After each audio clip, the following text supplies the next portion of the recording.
సిద్ధేశ్ దర్శకత్వంలో తెరకెక్కిన చిత్రం నాన్న మళ్ళీ రావా. ఈ చిత్రంలో ప్రధాన పాత్రలో నటించిన సత్యప్రకాష్ గారు మనతో ఉన్నారు. నమస్తే సత్యప్రకాష్ గారు, ఈ సినిమా మీకు ఎలాంటి ఫీలింగ్ మిగిల్చింది? అంటే నా కెరియర్లో ఇది అవుట్ ఆఫ్ ద వే ఒక కొత్త సినిమా, ఒక ఫస్ట్ సినిమా. మేబీ మళ్ళీ ఇలాంటి క్యారెక్టర్స్ నాకు పడతాయా, నేను చేయగలనా అన్నది నా మీద నాకే నమ్మకం లేదు నిజంగా. అంటే నేను సినిమా చేశాను, ఒక మంచి క్యారెక్టర్, చాలా మంచి క్యారెక్టర్, బ్రహ్మాండమైన క్యారెక్టర్ ఇది. రేపు మీరు చూస్తే మీకే తెలుస్తుంది. ఖచ్చితంగా చూడండి సినిమాని. ఒక తండ్రి కొడుకుల మధ్యన ఉన్న ఒక ఇమోషనల్ బాండింగ్. ఒక కొడుకుని పెంచడానికి తండ్రి పడే కష్టం, తండ్రి పడే తాపత్రయం, తన తాలూకా ఎఫర్ట్స్. ఇది middle class and lower middle class ఫ్యామిలీస్లో ఎప్పుడు జరుగుతున్నది. తండ్రి అన్నవాడు ఎన్నో అవసరాలు పడినప్పుడు తనకి మెడిసిన్ వేసుకోకపోతే పోతాడేమో అన్న సంగతి తెలిసి కూడా తన కొడుకుని గొప్పోడు చేయాలి, మంచోడు చేయాలి, ప్రయోజకుడు చేయాలి అనేసి ఆ ఉన్న డబ్బులు తన కోసం ఖర్చు పెట్టి ఆ కొడుకు ఎదుగుతూ ఉంటే చూసి ఆనందపడి సంతోషపడి ఉన్న తండ్రులు ఎంతో మంది ఉన్నారు ఇవాళ రోజులో మన సొసైటీలో. అందుకే చాలా specifically middle class and lower middle class అని చెప్పారు. సో అలాంటి ఒక తండ్రి తన కొడుకుని ఎలాగైనా మంచి ప్రయోజకుడు చేయాలి, చాలా పెద్ద పేరు తనకి వస్తే ఈ తండ్రికి సంతోషం, అలాంటి ఒక సినిమా ఇది.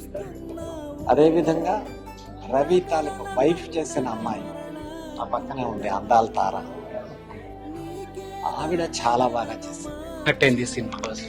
ఇది పర్సనల్ లైఫ్ అంటే న్యాచురల్లీ నాకు కొడుకున్నాడు, ఆ కొడుకుని ఎలాగైనా చాలా చాలా పెద్ద ప్రయోజకుడు చేయాలి అనేది వాడు పుట్టిన దగ్గర నుంచి నా తాలూకు ఒక డ్రీమ్, ఒక ఆశ.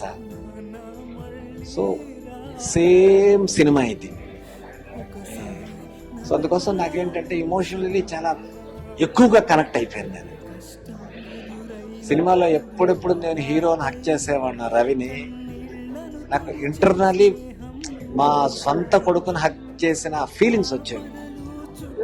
అది రాబట్టే ఎక్కడా కూడా ఈ సినిమాలో గ్లిసరిన్ వాడటం కానీ ఏమీ చేయలేదు. ఆటోమేటిక్గా లేదు లేదు లేదు, not at all, not at all, not at all. నేను లేదు, మా వైఫ్ క్యారెక్టర్ చేసిన ఆవిడ కూడా లేదు, మా హీరోగా చేసిన రవి కూడా లేదు. ముగ్గురు maybe it is a god's gift, or maybe it is మా డైరెక్టర్గా చెప్పిన ఇమోషన్స్ అలా కావాలి అని చెప్పారు. What ever it is,